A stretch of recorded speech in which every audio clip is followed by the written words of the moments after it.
Уникальная экосистема термальных источников Ачимчирского района является одним из популярнейших направлений туризма в Республике Абхазия. Многочисленные гости нашей страны, да и жители Абхазии отдыхают и проводят оздоровительные процедуры в селе Кынды-Гетаумыш.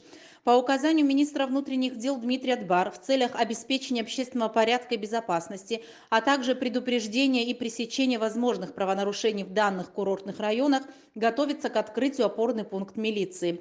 Первый заместитель министра внутренних дел Руслан Ажибов в сопровождении начальника отдела внутренних дел по Ачимчирскому району и представителей районной администрации посетили действующие и готовящиеся к работе курортные объекты в селе Кында-Гетаумыш.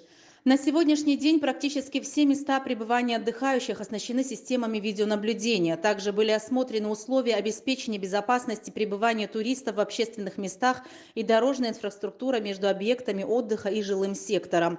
Как уточнил полковник Ажиба, комплектация сотрудников опорного пункта милиции осуществляется личным составом отдела внутренних дел по Ачимчирскому району. При возникновении служебной необходимости число сотрудников милиции на данном объекте может быть увеличено за счет командирования сотрудников из других отделов внутренних дел. Уже в ближайшее время к исполнению своих служебных обязанностей на новом объекте охраны правопорядка приступят участковые уполномоченные милиции общественной безопасности. Посменно на круглосуточное дежурство заступают оперативные сотрудники. Также на опорный пункт выделено 2 служебных автомобиля патрульно-постовой службы. Экипажи патрульно-постовой службы милиции будут курсировать по установленным маршрутам, обеспечивая правопорядок и общественную безопасность в курортных зонах.